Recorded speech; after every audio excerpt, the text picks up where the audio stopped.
오늘 하나님의 말씀은 주의 손과 사람의 손. 저희들이 사무엘 하 24장 1절을 보겠는데요. 자, 이 이야기는 우리가 잘 아는 다윗이 계수를 하는 바람에, 인구 조사를 하는 바람에 이스라엘 백성 7만 명이 죽임을 당합니다. 하나님의 재앙으로 죽죠. 그러니까 이 모세가 손을 내릴 때마다 이스라엘 백성은 칼에 맞아 죽죠. 그만큼 지도자의 역할이 얼마나 중요한지 모릅니다. 지도자가 바로 쓸 때 교인들은 살고, 지도자가 잘못 나갈 때 교인들은 사단에게 죽습니다. 특별히 여기서 다윗이 인구조사를 했거든요. 인구조사가 하나님이 하라 할 때 하는 거는 괜찮은데, 내가 한번 교인들의 수를 세어볼까? 내가 한번 이 백성들이 얼마나 큰지, 우리 교회가 얼마나 큰지 한번 세어볼까? 했을 때, 그때 인구조사를 하게 되면 이것은 우상 숭배가 되고 자기 영광이 되거든요. 그렇기 때문에 숫자에 집착하는 게 얼마나 무서운지. 지도자의 이 실수가 이스라엘 백성 7만 명을 죽게 합니다. 그래서 우리 목사님들 만나면 항상 물어보는 게 교인 수가 몇 명 되십니까?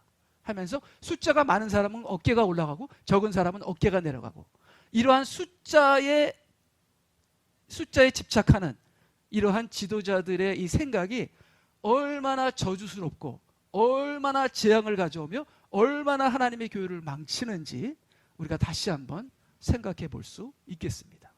자, 근데 여기 성경 구절을 읽게 되면요, 이스라엘에 대한 주 여호와의 분노가 다시 발하였으니 주께서 다윗을 움직이시어 그들을 향하여 말하게 하시기를 가서 이스라엘과 유다를 계수하라 하신지라. 자, 잘못은 이스라엘이 잘못을 했습니다. 우상 숭배를 했겠죠. 하나님의 말씀을 순종하지 않았겠죠.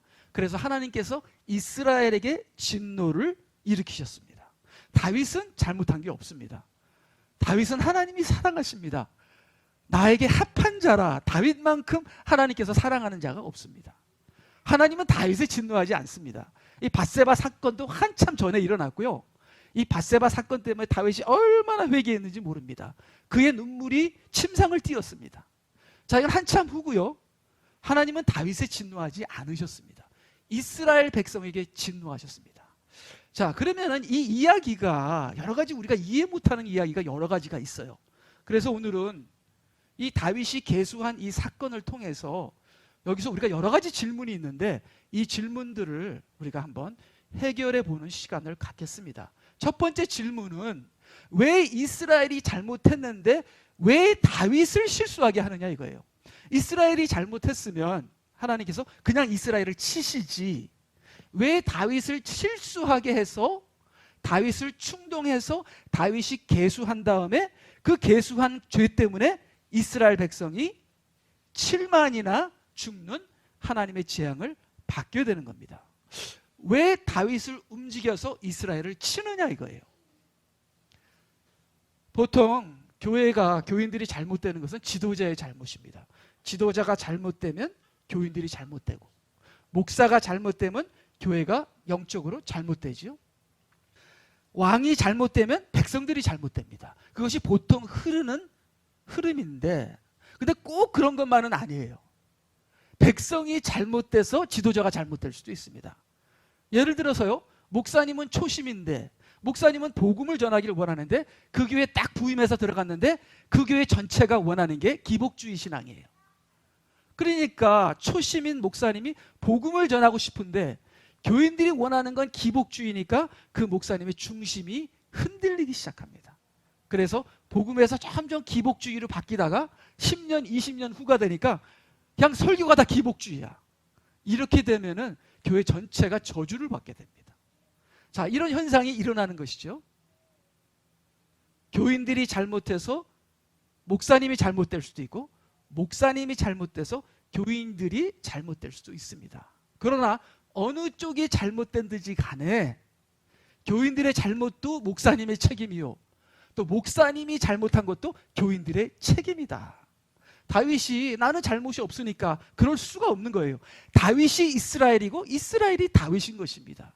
그렇기 때문에 하나님께서 다윗에게 책임을 가르치시기 위해서 다윗이 실수를 하게 해서, 물론 다윗이 실수할 수 있는 포텐셜을 갖고 있었어요. 다윗이 개수하고 싶은 그런 교만이 있었겠죠. 왜? 편안하니까. 그러니까 다윗이 편안할 때 밧세바 사건이 일어난 것처럼 지금 현재도 다윗이 편안하니까 내가 얼마나 컸지? 내가 얼마나 위대한 왕이지? 하는 그러한 그 중심 속에 조금이라도 교만의 씨앗이 있었기 때문에 하나님께서 다윗을 충동하실 수 있었던 것이죠. 자, 이렇게 다윗이 실수를 해서 이스라엘의 잘못이 다윗의 잘못이 되게 하는 겁니다. 그래서 우리 교인들이 무슨 문제가 있다면 그것은 지도자의 책임입니다. 목사의 책임이죠. 우리 목사님이 무슨 문제가 있다. 그것은 또한 교인들의 책임입니다. 그래서 교인들과 지도자가 문제를 같이 책임을 지고, 교인들이 문제가 있을 때 이것은 나의 책임입니다 하는 그 책임을 가르치기 위해서 하나님께서 다윗을 실수하게 하여 다윗이 이스라엘 백성을 위해서 기도하게 하는, 내 책임이 되는, 교인의 책임이 내 책임이 되는 그러한 상황을 하나님께서 만드신 것이다. 자, 그래서 이 요압 장군도 정말 화가 났습니다. 아니, 왕이 왜 이러지? 왕이 모든 백성을 이제 인구조사하게 되면은 모든 백성이 죄를 짓게 되는데, 다윗 때문에 이러면은 이스라엘 백성에게 큰 재앙이 닥치는데 왜 왕이 이러지 하면서 요압 장군도 굉장히 마음속으로 왕이 시킨 일을 굉장히 지금 하기 싫어하고 있습니다. 그것을 그 다음 구절에서 우리가 보게 되면요, 이에 요압이 대답하기를 주께서 그의 백성을 지금보다 100배나 더 많게 하시기를 원하나이다. 그렇죠. 교인 수가 많으면 좋죠. 하나님께서 축복하셔서 교인 수가 많으면 좋죠. 그러나 교인 수에 집착하시면 우리는 망합니다. 그렇게 지금 요압이 얘기하는 거예요. 그러나 내 주 왕이여, 그들이 다 내 주의 신하가 아니니까 어찌하여 내 주께서는 이 일을 명하시나이까? 어찌하여 당신이 이스라엘에게 죄의 원인이 되시겠나이까? 죄의 원인은 이스라엘이에요. 이스라엘의 우상 숭배와 이스라엘의 불순종이 죄의 원인입니다. 근데 하나님께서는 이스라엘이 잘못했는데 다윗을 죄의 원인으로 만드는 겁니다. 그래서 우리 자식들이 잘못하면은 부모들이 어떻게 합니까? 그건 제 잘못이에요, 그러잖아. 그렇죠? 마찬가지로 이스라엘이 실수하는 것을, 그 실수의 원인을 다윗의 죄로 만들어 버립니다, 하나님께서. 그래서 다윗이 이스라엘을 붙잡고 이스라엘을 위해서 기도하게 하기 위해서 책임을 가르치시는 거죠. 지도자의 책임을 가르치시는 것입니다.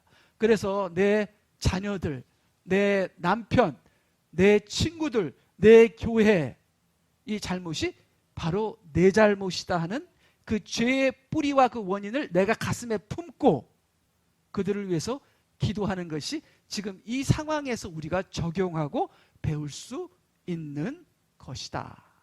자, 그래서 지금 다윗은 몰라요. 요압도 몰라요. 하늘나라에서 무슨 회의가 이루어지는지, 어떤 의미에서 이런 사건이 일어나는지 잘 몰라요. 근데 다윗은 자기가 계수하기 싶어졌고 인구조사를 하고 싶어졌고 또 인구조사를 합니다.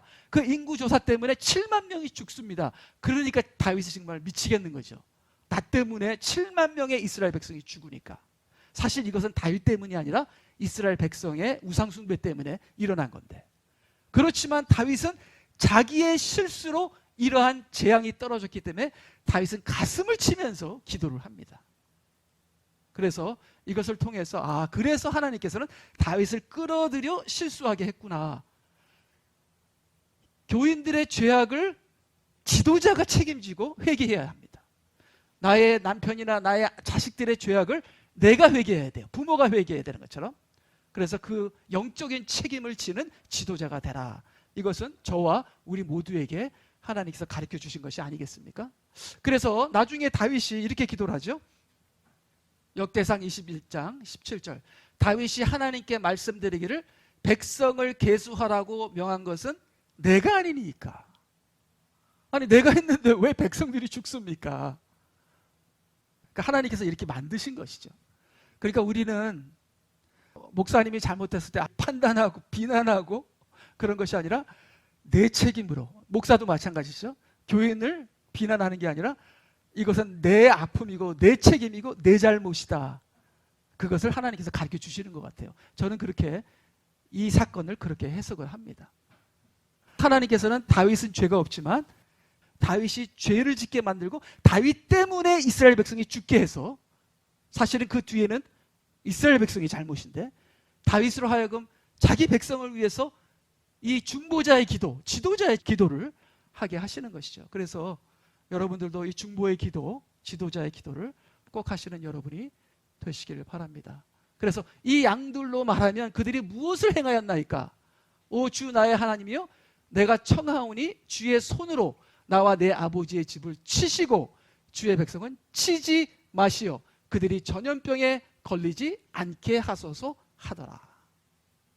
자, 그래서요, 이제 하나님께서 갓 선지자를 통해서 이제 이스라엘 백성에게 이제 재앙이 닥치는데 세 가지 재앙을 주겠는데 그 중에 하나를 선택하라. 우리가 잘 아는 그 얘기가 나옵니다. 여기 보니까요, 갓이 다윗 왕에게 와서 그에게 고하여 말하기를 왕의 나라에 7년간 기근이 오게 하리이까? 아니면 왕의 원수가 왕을 추격하는 동안 그들 앞에서 3개월 동안 도망하시겠나이까? 아니면 왕이 나라에 3일 동안 전염병이 있게 하리이까? 이제 나를 보내신 여호와 하나님께 내가 무엇으로 답변해야 할지 생각해 보소서. 자, 여기서 또 우리가 질문들이 많습니다. 여기서 질문들이 많아요. 자, 여기서 우리 한 가지 배울 것은요, 우리는 하나님 앞에 범죄했다는 거. 그 다음에 우리는 반드시 하나님의 징계를 받을 수밖에 없다는 거. 자, 여기서 이 세 가지 징계는요, 무조건 주는 거예요. 이 징계를 하나님께서 제어하지 않습니다. 이거는 무조건 받아야 되는 거예요. 근데 재밌는 것은 여기에 선택이 있다는 거예요. 내가 어떤 재앙을 받을 수 있다는 선택이 있다는 거예요. 자, 그것을 우리에게 적용을 한다면요, 자, 예를 들어서 저는 이 숫자에 대한 집착이 있습니다. 그렇죠? 오늘은 몇 명이 왔을까? 다음 주는 몇 명이 왔을까? 이런 집착이 있어요. 저는 범죄했습니다. 저는 인구조사하는 범죄를 했습니다. 그렇기 때문에 저는 재앙을 받아야 돼요. 근데 여기서 하나님께서 네가 재앙 중에 선택할 권리가 있다, 그렇게 얘기하십니다. 이 셋 중에 하나를 선택할 수 있다는 거예요. 자, 그걸 오늘 이제 말씀드리고 싶은 거예요. 우리는 어떤 재앙을 선택할 수 있는 권리가 있고, 그 다음에 우리는 바른 재앙을 선택해야 된다는 거예요. 자, 그래서 자, 여러분이면 어떤 재앙을 선택하시겠어요? 이거 전부 다 세 개다. 다윗이 이 세 개를 듣고 너무나 고민에 빠지는 거예요. 이거 어떡하지? 어느 걸 택해야 되지? 자, 세 개를 한번 볼까요? 7년간 기근. 자, 7년간 비가 오지 않고 기근이 온다면은 얼마나 많은 백성들이 죽을까요? 자, 그 다음에 3일 동안 전염병. 이거 괜찮은 것 같아요. 지금 요새 코로나가 막 오는데 뭐 3일 동안에 뭐 죽으면 몇 명이나 죽겠어요. 치사율이. 뭐 델타는 치사율이 굉장히 낮잖아요. 뭐 전염병도 괜찮은 것 같고, 또 왕을 추격하는 거 3개월 동안, 예를 들어서 압살롬이 다윗을 추격했잖아요. 이 나라 안에서 반란이 일어나게 되면 그렇게 많은 사람이 죽지 않습니다. 근데 다른 나라가 쳐들어오면 나라가 쑥밭이 되죠. 자, 근데 왕의 원수라 하게 되면 압살롬이 다윗을 추격할 때 그런 상황이라면 두 번째가 굉장히 난 것 같아요, 제 생각에는. 왜냐하면 이 전염병으로는 7만이 죽었으니까. 그러니까 저 같으면 3개월 동안 나의 원수가 나를 추격하고 내가 열심히 도망가다가 3개월 후면은 그래도 가장 적은 백성들의 이 손해가 가장 적지 않을까, 저는 그렇게 생각하는데, 다윗은 이 셋 중에 하나를 선택합니다. 근데 다윗이 이 셋 중에 하나를 선택하는 기준이 있다는 거예요. 그래서 오늘 우리가 배워야 할 것은 다윗의 기준을 우리가 배워야 한다. 자, 우리에게 오는 재앙들이 많지만, 여러 가지 재앙이 있지만 다윗의 기준을 따라 우리도 그 재앙을 선택해서 우리에게 오는 재앙 중에서 다윗의 기준을 따라 우리도 재앙을 선택한다는 겁니다. 자, 그러면 다윗의 기준이 무엇이었을까요? 그 다음을 보겠습니다. 사무엘하 24장 14절, 다윗이 갓에게 말하기를 내가 큰 공경에 처하였도다. 이거 셋 중에 뭐를 선택하지? 주의 자비는 크시니 우리로 이제 주의 손에 떨어지게 하고 나로 사람의 손에 떨어지지 않게 하라 하더라. 그래서 이 세 가지 재앙을 다윗이 두 가지로 구분합니다. 하나는 주의 손으로 오는 재앙, 하나는 사람의 손으로 오는 재앙. 이렇게 두 가지를 구분합니다. 그래서 우리는 주님의 손에서 오는 재앙을 받아야지 사람의 손으로 오는 재앙을 받으면 안 된다 하는 것을 여기서 우리에게 가르치고 있습니다. 자, 지금 우리에게는 여러 가지 재앙이 오잖아요. 근데 그 재앙들 중에서는 주님의 손으로 오는 재앙이 있고 사람의 손으로 오는 재앙이 있습니다. 근데 이 재앙은 피할 수는 없어요. 이건 우리가 받아야 돼요. 근데 우리는 하나님의 손에서 오는 재앙은 우리가 받되 사람의 손으로 오는 재앙은 우리는 받지 말자. 그것이 오늘 하나님의 말씀의 핵심이 되겠습니다. 자, 그러면 원수가 우리를 3개월간 치는 거는 이건 사람의 손입니다. 자, 근데 7년 기근과 그 다음에 전염병은 둘 다 하나님의 손인데 전염병은 하나님의 손 중에서 가장 심한 거예요. 가장 심한 거. 근데 왜 다윗이 주의 손에서 떨어지는 재앙을 받겠다 하냐면 주의 손에는 자비가 있다는 것입니다. 자비가. 여기 보니까 주의 자비는 크시니. 자, 사람의 손은요 냉정합니다. 사람의 손은 잔인합니다. 사람의 손은 무섭습니다. 그 끝에는 멸망밖에 없어요. 근데 하나님의 손에서 오는 재앙은 뭐예요? 무섭고 힘들지만 하나님의 손에서 오는 재앙에는 자비가 있다는 것입니다. 그래서 우리는 재앙을 받을 수밖에 없어요. 그렇지만 하나님의 손에서 오는 재앙을 받자. 그 재앙을 받을 때 하나님의 자비를 소망하며 기다리고 우리가 주님의 손에서 오는 재앙을 받았을 때 우리는 회개할 수 있고 회복될 수 있다. 그래서 다윗은 하나님의 손에 떨어지는 하나님의 손에 그 재앙을 다윗이 선택을 합니다. 자, 그래서 지금 다윗이 이 셋 중에 어느 걸 하겠다고 얘기가 없어요. 전염병 선택 그렇게 얘기 안 하고 주의 손에 나는 혼나겠습니다. 그러니까 당장 15절 그리하여 주께서 아침부터 정해진 때까지 이스라엘에 전염병을 보내시니 단에서부터, 단은 맨 위죠, 부엘사바 맨 밑에까지 이르러 7만 명이 죽으니라. 자, 이것을 한 개인으로 봤을 때는요, 한 개인 내 자신으로 봤을 때 저는 하나님의 손에서 혼나고 싶습니다 할 때는 이게 큰 병이 나에게 오는 거예요. 그래서 여기 보니까 전염병은 하나님의 손으로 내리시는 그 징계 중에 가장 심한 것이 전염병이다. 그 다음을 보게 되면요, 여기 3년간의 기근이 이든지 아니면 적 앞에서 석 달간 패하여 내 원수들의 칼에 쫓기든지. 자, 이 원수들의 칼, 이게 사람의 손입니다. 잠깐 뒤로 돌아가면요, 주의 손과 사람의 손이 있잖아요. 사람의 손은 원수의 손입니다. 한 사람 666, 한 사람, 그 사람이 한 사람이 적그리스도인 거예요. 그러니까 사람의 손은 원수의 손이고 적그리스도의 손을 얘기하는 거예요. 자, 그 다음을 보게 되면요, 그래서 원수들의 칼에 쫓기는 건 사람에게 사람의 손에 재앙을 받는 거예요. 이거는 안 하겠다는 거예요. 그렇지만 주의 칼, 여기서는 주의 손이라고 안 하고 주의 칼이라고 하네요. 그렇기 때문에 이게 병이 걸리는 거는요, 주의 손의 재앙입니다. 주의 손의 징계입니다. 우리가 어떤 병이든지 이건 주의 손이 하신 거예요. 근데 주의 손이 하신 거는 여러분께서 감사하셔야 돼요. 주의 손이 나를 쳤을 때는요, 여기에는 자비가 들어있어요. 자비가 들어있어요. 근데 여러분 주의 손으로 여러분 맞으실 때는요, 이거는 하나님의 뜻이 있고 회개가 있고 끝에는 하나님의 거듭나게 하시는 축복이 있어요.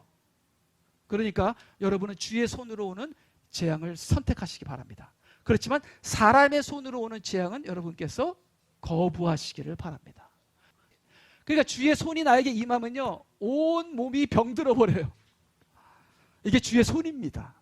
그래서 그 다음을 보게 되면요, 우리가 알지만 욥기 1장 11절 그러나 이제 주의 손을 내밀어 그의 소유한 모든 것을 쳐보소서.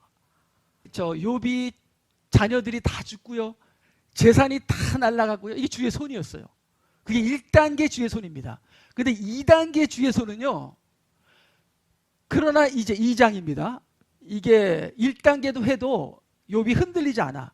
그러니까 2단계 주의 손이 나갑니다. 2단계 주의 손은요, 뼈와 살을 치는 거예요. 그러니까 우리가 우리의 뼈와 살이 지금 막 으그러지면요, 2단계 주의 손이 나갔다고 여러분 아시면 돼요. 그 다음에 여러분이 전염병이 걸린다 그러면 3단계 주의 손이라고 생각하시면 돼요. 그래서 그러나 이제 주의 손을 내밀어 그의 뼈와 살을 치소서, 그리하시면 그가 정면으로 주를 저주하리이다. 자, 이것은 사탄의 생각입니다. 그렇지만 사탄의 생각대로 될까요? No.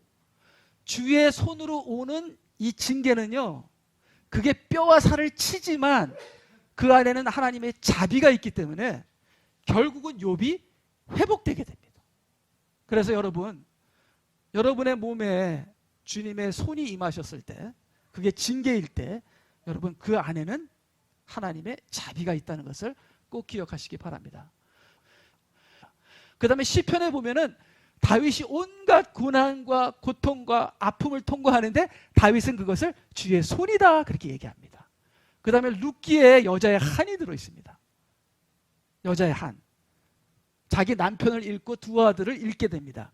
그러니까 나오미고 주의 손이 나를 치셨으니 이렇게 얘기를 합니다.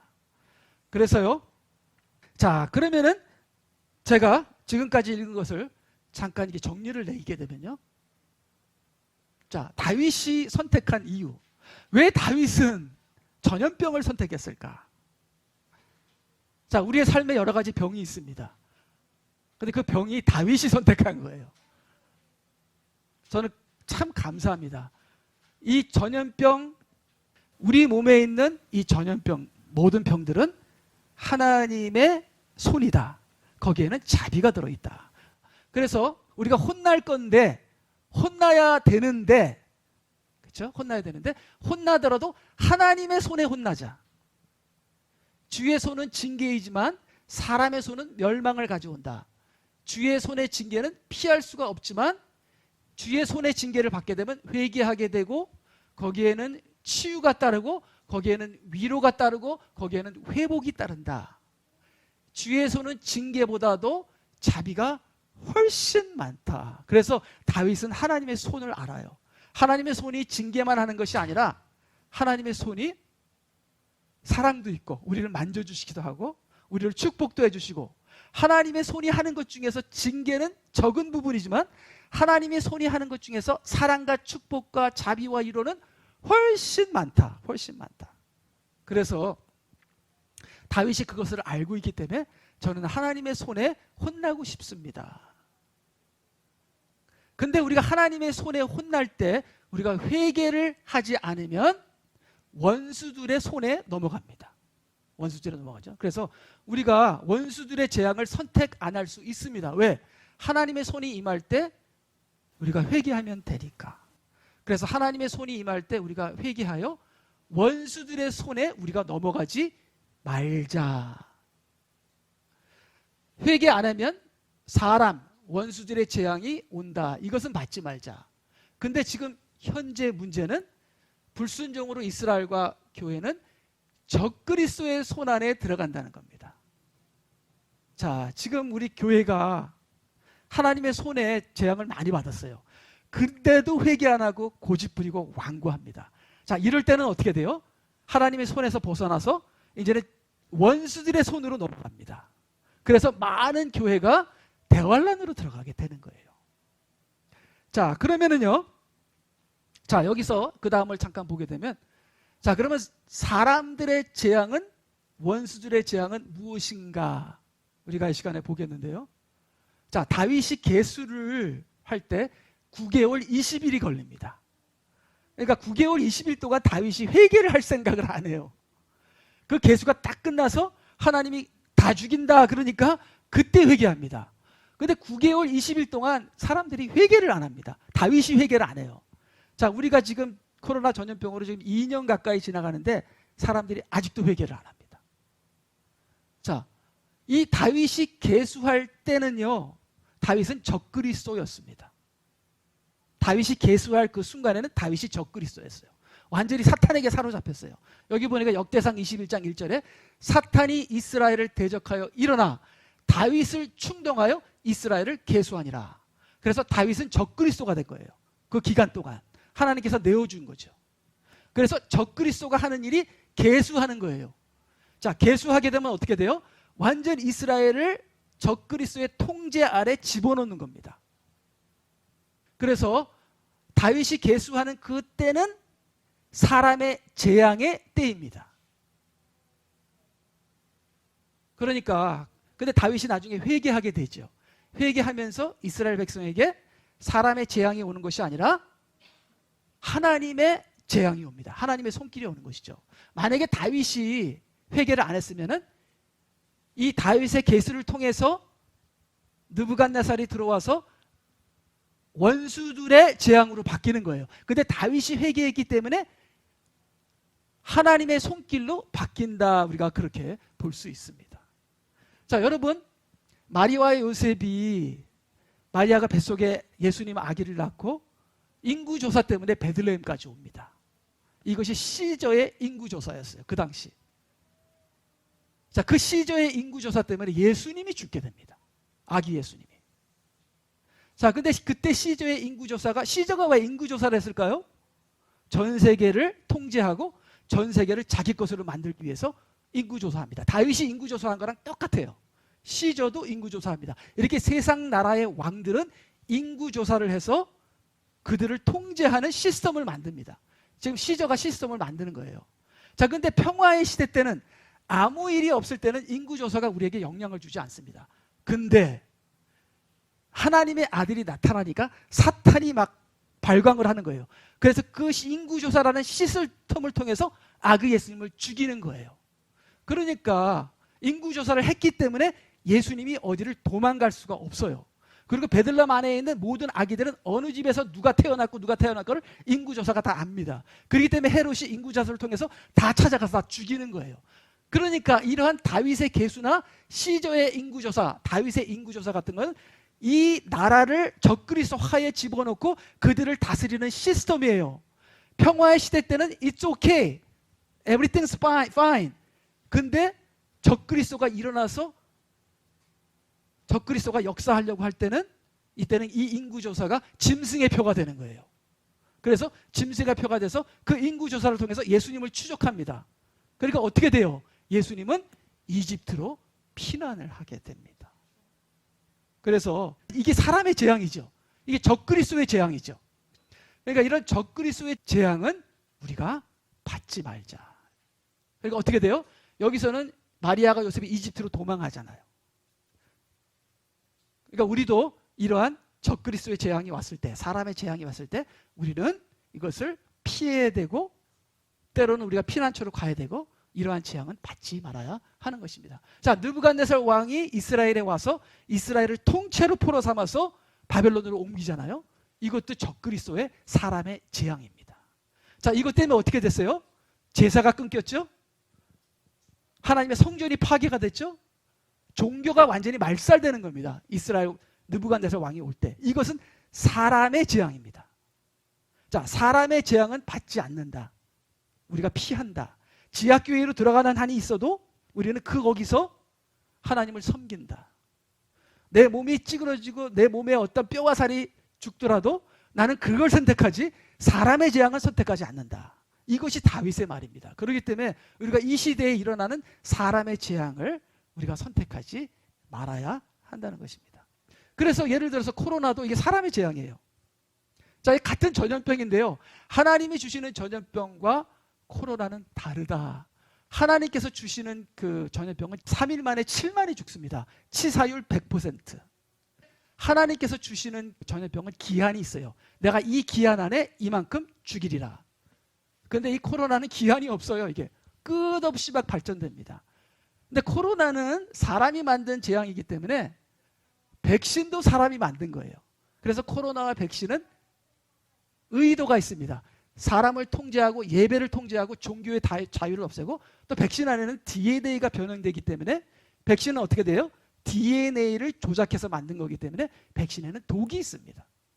자, 그렇기 때문에 이 코로나나 백신은 사람이 만든 재앙이다. 그러면 사람이 만든 재앙은 안 받는다. 내가 이것을 피하여서 어떤 해를 받든 그거는 하나님의 손이고 하나님의 손에 나는 아프지 사람의 손에 의해서 나는 아프지 않는다 하는 것을 여러분께서 제가 왜 이런 설교를 하는지, 왜 다윗이 전염병을 택했는지, 왜 다윗이 사람의 손을 피하고 나는 하나님의 손에 혼나겠다 하는 것을, 내가 몸이 아플지언정 하나님의 손은 오케이. 왜? 거기에는 자비가 있으니까. 사람의 손에는 잔인함밖에 없기 때문에 결국은 아니다. 그래서 이 마지막 때에 적그리스도가 7년 대환란 때 중간에 적그리스도가 전 세계를 장악하게 되거든요. 그게 적그리스도의 굴림이고 모든 사람으로 형상의 절을 하게 합니다. 그 다음에 짐승의 표를 받게 하죠. 이것이 사람의 손입니다. 사람의 손. 사람의 손이에요. 이게 원수의 손이죠. 이게 666의 손입니다.